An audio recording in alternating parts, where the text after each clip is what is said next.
Siria está aquí, a 8 horas de avión de España. Es la mitad de grande y su población se concentra aquí. ¿Por qué? Porque toda esta zona es un enorme desierto, pero un desierto muy importante. Tiene 1/3 de las reservas de petróleo del mundo y también de gas natural, según algunos el nuevo petróleo. Para sacarlo de aquí y llevarlo a Europa, hay que rodear toda esta península y salir por el canal de Suez. Como te puedes imaginar, aquí te cobran. Pero hay otra manera más fácil, la línea recta. El que controle estas tuberías las puede abrir y cerrar, como un grifo. Si no pagas, no hay petróleo, ni gas. Esta región es la polla. La civilización en el planeta empieza en 3 sitios y este es uno de ellos. Mesopotamia, aquí. Sumer, que te sonará menos, pero es el puto inicio de todo. Aquí también. ¿Recuerdas la Torre de Babel de la Biblia? La hicieron estos tíos. Egipto, aquí. Siempre ha sido un punto de contacto entre Oriente y Occidente, dando a Asia salida al Mediterráneo. Quizá por eso aquí nacen las principales religiones monoteístas, el judaísmo, el cristianismo y el islam. El islam es el último que llega y de hecho acoge a las 2 anteriores. Adán, Noé, Moisés, Jesucristo son considerados profetas islámicos. Bueno, al grano. Como la zona es la hostia, todos han querido controlarla y siempre ha estado dentro de algún imperio. Persas, griegos, los romanos. El imperio romano termina partiéndose en 2, y finalmente solo sobrevive esto. Ahora es cuando la última religión monoteísta, el Islam, construye su propio imperio. ¿Te acuerdas de las cruzadas? Bueno, pues son los europeos cristianos intentando recuperar esta zona de la que estamos hablando. Los últimos en llegar son los turcos, que ojo, no vienen de Turquía, sino de a tomar por culo en Asia, junto con Gengis Khan. Lo conquistan todo y fundan el Imperio Otomano. El Imperio Otomano se queda ahí hasta la Primera Guerra Mundial, 600 años.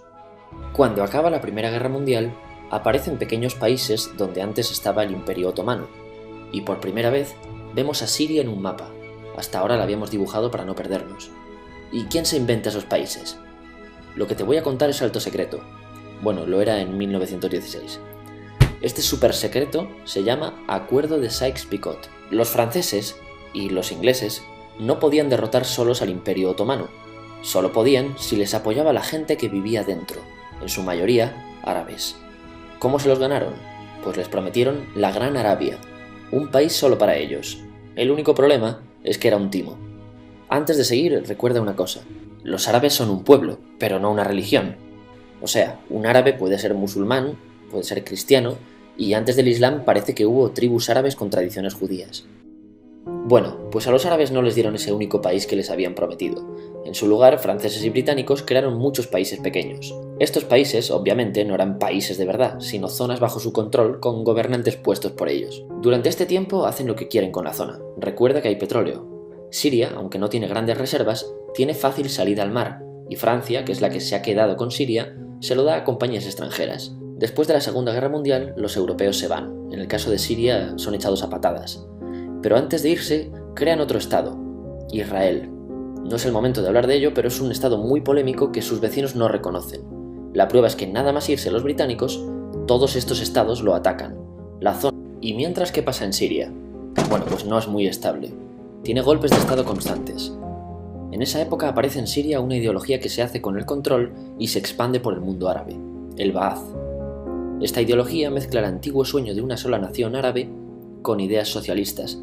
Y algo muy importante, es laica, o sea que no es religiosa. Siria se llega a unir con Egipto, un país con el que no tiene frontera, pero no es algo raro, muchos de estos países intentan hacerlo también. Como recordarás, a esta gente se le había prometido un solo país y las ganas las seguían teniendo, pero la unión falla. En este tiempo Egipto les convence para nacionalizar el petróleo. En Siria, Al-Assad, el padre del Assad de ahora, se convierte en jefe del estado Ba'ath. En Irak, también Ba'ath, comienza a ganar fuerza Saddam Hussein. Las diferencias entre ambos países dividen a los partidos Ba'ath de otros países en pro-Siria o pro-Irak. Ahora ocurre la Guerra Fría. El mundo se divide en 2, o eres de Estados Unidos o de la Unión Soviética. Son años muy movidos en los que se pegan constantemente con Israel, invaden su vecino Líbano y comienza una oposición islamista al régimen Ba'ath de Assad, los hermanos musulmanes. Vale, volvamos atrás un momento. Recuerdas que la mayoría de árabes eran musulmanes, ¿verdad? Pues dentro de los musulmanes hay 2 ramas fundamentales, los suníes, la mayoría, y los chiíes.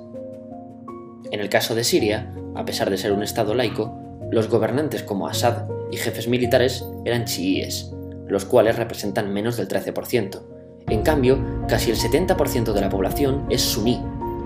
Un dato curioso es que los cristianos son casi el 10%. Que los chiíes controlen el gobierno y el ejército mosquea a la población suní, y este sentimiento es aprovechado por los hermanos musulmanes, islamistas radicales suníes. Estos toman las armas en la ciudad de Hama en contra del gobierno, y Assad acaba con la revuelta a costa de matar miles de civiles y encarcelar a mucha gente. En el año 2000, Assad padre muere y le sucede Assad hijo. Ante las presiones libera a muchos presos, trae internet y esperanzas de cambio. Hay un periodo de gran debate político y aparece la oposición. También vuelven los hermanos musulmanes. Los siguientes años son difíciles. Arrestan a la oposición. Y Bush incluye Siria en el eje del mal, y esto la aísla. Está mal visto negociar con Siria. Los kurdos, un pueblo que vive distribuido por varios países de la zona, empiezan a protestar también. Hay represión y muertos. En 2011, te sonará esto, ocurre la Primavera Árabe. ¿Qué es esto? Bueno, es una protesta que se va propagando por todos los países árabes pidiendo más democracia. Como ves, el mundo árabe, a pesar de estar dividido en países, tiene tendencias generales. Cuando llega a Siria, Assad hijo termina usando el ejército y en los enfrentamientos mueren unas 1000 personas. Los enfrentamientos irán escalando hasta que se conviertan en guerra civil. No hay un momento exacto de inicio.